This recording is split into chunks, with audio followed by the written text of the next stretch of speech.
वो अगर देखा जाए तो उन्होंने 1950 में कहा था कि हमारा जो समाज है वो ऐसे कंपार्टमेंट में विभाजित है कि एक कंपार्टमेंट से दूसरे कंपार्टमेंट में एंट्री नामुमकिन है, और आर्थिक स्तर पर हमारी जो वेल्थ है that is concentrated in few hands, whereas the vast majority of the people find it difficult to have 2 meals a day. और इस विषमता को दूर करके सही हिसाब से सामाजिक और आर्थिक समानता लाना है, इसके लिए हमको सबको कटिबद्ध रहना है।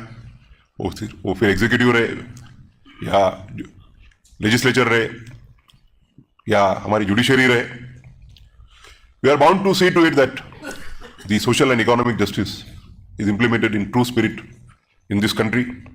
और उसके लिए हम फिर हमारे वकील बंधु रहे, हमारे वकील भगिनियाँ रहे या जजेस रहे, they need to have commitment to the constitutional values. मैं हरदम कहता हूं कि माननीय नरसिम्हा जी ने भी जिक्र किया कि लॉयर्स एंड जजेस are like 2 wheels of a golden chariot of justice. They are, if you span one wheel, the efficacy of the entire chariot comes to a standstill. और इसके लिए वकील और न्यायाधीशों ने मिलके इस देश के जो आखिरी गांव में रहने वाला, इस देश के मेन स्ट्रीम से जो दूर है, ऐसे नागरिक को न्याय देने के लिए हम सब ने कार्य करना चाहिए। नालसा उसके तहत कार्य करता है। आज हम सूर्यकांत जी के पहले मैं भी नालसा का एग्जीक्यूटिव चेयरमैन रहा हूँ। हम सब लोग देश के दूर दराज इलाके में, फिर वो लद्दाख रहे या नॉर्थ ईस्ट रहे या राजस्थान के बॉर्डर्स रहे, वहाँ जाके नालसा का कार्य पहुँचाने की कोशिश की है कि जब तक लोगों को पता नहीं चलता कि उनको न्याय का हक है तो हक कुछ काम के नहीं रहते।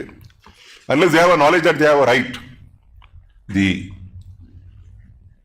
Rights are of no use.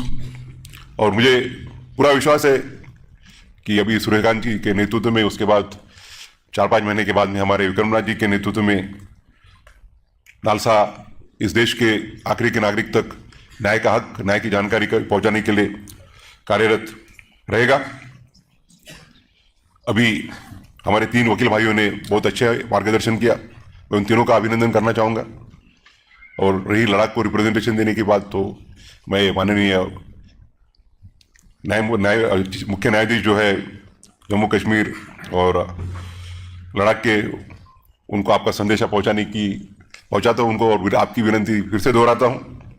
उसी प्रकार लोन साहब ने भी कहा कि कश्मीर वैली से भी गए 33 सालों में रिप्रेजेंटेशन मिला नहीं है, तो as a Chief Justice of India हमारा उसमें कुछ रोल रहता नहीं, बट मैं आप सबकी तरफ से माननीय मुख्य न्यायाधीश तथा उनका कॉलेजियम में उनको विनंती करूंगा कि इस तरफ ख्याल रखें।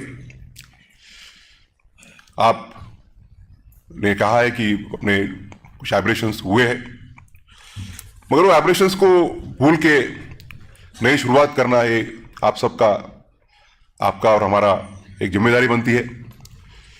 और मुझे विश्वास है कि आज का जो आयोजन हुआ है, जो वकीलों के और न्यायाधीशों के बीच जो डायलॉग हो रहा है, इससे इस ट्रांसफॉर्मेशन में एक नया नजरिया मिलेगा।